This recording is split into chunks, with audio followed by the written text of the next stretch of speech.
नमो नमः बच्चों। स्वागत है आप लोगों का सायन एजुकेशन सर्विस लिमिटेड पे। चलिए नेक्स्ट प्रॉब्लम पे। Two particles of mass 5 kg and 3 kg are at point 1, 2 and 4, 6 respectively. Gravitational force on 3 kg particle due to 5 kg particle बोल रहा है कि दो आपका पार्टिकल है जिसका मास दिया हुआ है 5 kg 3 kg।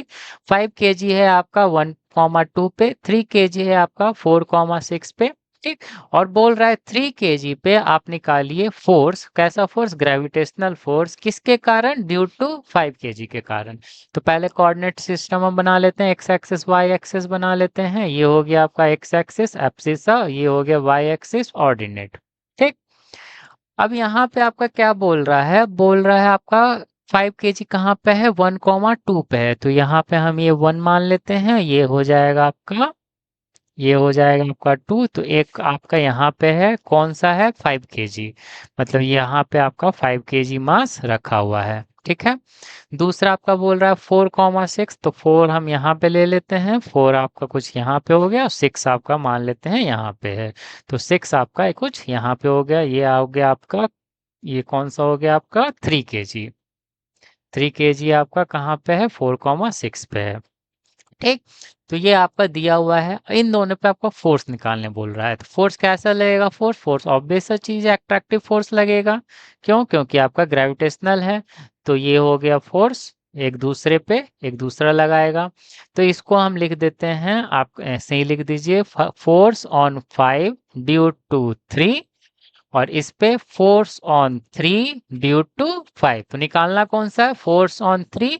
3 पे निकालने बोल रहा है, किसके कारण? 5 के कारण। तो आपको ये वाला फोर्स निकालने बोल रहा है, मतलब ये वाला फोर्स आपको निकालने बोल रहा है। ठीक है। तो हमें मास पता है, हमें हमें दोनों के बीच का डिस्टेंस नहीं पता। डिस्टेंस कैसे निकालेंगे? मान लीजिए यही होगा डिस्टेंस, ये जो हम ड्रॉ कर रहे हैं यही होगा डिस्टेंस। तो हम कैसे निकालेंगे? आपका एक ट्रायंगल बना लेते हैं। ट्रायंगल बन गया। अब हमें इन दोनों के बीच का डिस्टेंस हमको पता करना है। ये दोनों के बीच का डिस्टेंस हम पता करेंगे, ये दोनों के बीच का डिस्टेंस हम पता करेंगे, और फिर पाइथागोरस लगा देंगे तो आराम से निकल जाएगा। तो अब देखिए यहाँ पे आपका एक्स एक्सिस में जाते हैं। एक्स एक्सिस में यहाँ पे क्या है? यहाँ पे ये 4 है, यहाँ पे क्या है? यहाँ पे ये 1 है। तो हम इसको लिख सकते हैं 4 - 1, आपका कितना हो जाएगा? आपका 3 हो जाएगा। तो आपका बेस, इस ट्रायंगल का बेस आपका 3 यूनिट हो गया। उसी तरह यहाँ पे आपका ये कितना है? ये आपका 6 है। वाई कोऑर्डिनेट पे जाएंगे तो ये आपका 6 है। 6 माइनस ये आपका कितना है? 2 है। 6 - 2 आपका कितना हो गया? ये आपका 4 हो गया। ठीक। तो आपका ये वाला जो पार्ट हाइपर, ये जो आपका परपेंडिकुलर है, ये कितना हो गया? आपका 4 यूनिट हो गया। ठीक। उसी तरह आप डायरेक्टली अगर हम जाएंगे, स्ट्रेट लाइन पढ़ेंगे, तो स्ट्रेट लाइन का डायरेक्टली इसमें एक फॉर्मूला हो जाता है। जैसे अगर हम इसको मान लेते हैं 1 पॉइंट, तो x1 y1 हो जाएगा। इसको मान लेंगे 2 पॉइंट, तो x2 y2 हो जाएगा। तो डायरेक्टली अगर हम लिखेंगे तो आपका डिस्टेंस बिटवीन 2 पॉइंट हम करेंगे, तो उसका फॉर्मूला डायरेक्टली होता है अंडर रूट क्या होता है आपका? x2 - x1 का whole square plus y2 - y1 का होल स्क्वायर। ठीक। वही चीज हम यहाँ पे किए हैं। ये आपका 4 क्या है? 4 है आपका क्या? x2 है। 4 आपका x2 है, यहीं पे है ना 4, x एक्सिस में जाएंगे तो ये हो जाएगा 4। 1 क्या है आपका? 1 आपका क्या है? यहाँ पे आपका x1, ठीक, का स्क्वायर।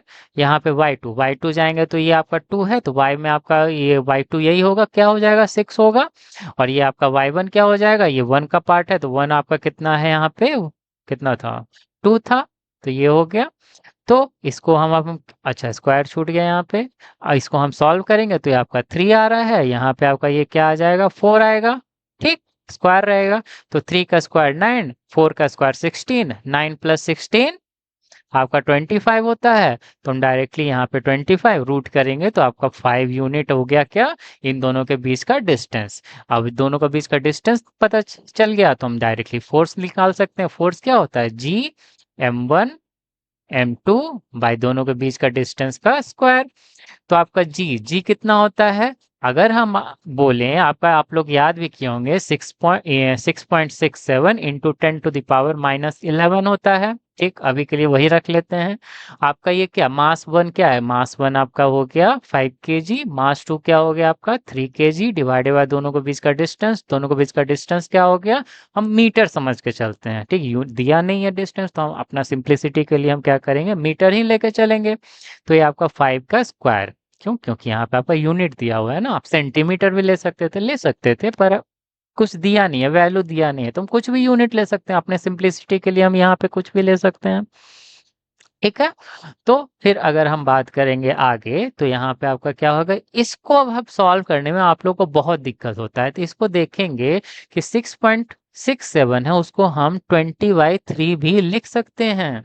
ध्यान रखिएगा, इसको ऐसे लिखिएगा, आप आराम से सॉल्व हो जाएगा। ठीक, और आपके पास ये 5 है और ये आपका 3 है। कोशिश कीजिए यहाँ पे, अब यहाँ पे 5 × 3 आप 15 कर सकते हैं, मत कीजिए, लास्ट तक लेके चलिए क्या होने वाला है। फिर यहाँ पे आपका 5 हम लिख सकते हैं, इसको 5 × 5 लिख सकते हैं। अब देखिए कि कितने आसान से सब आपस में कैंसिल हो जाएगा। ये 5, ये 5, ये 3, ये 3, इस 5 को हम इससे कैंसिल करेंगे तो कितना आ जाएगा, 4 आ जाएगा। तो आपके पास आंसर क्या हो गया, 4 × 10⁻⁻11 फोर्स है, तो हम लिख देते हैं यहाँ पे इसका यूनिट न्यूटन।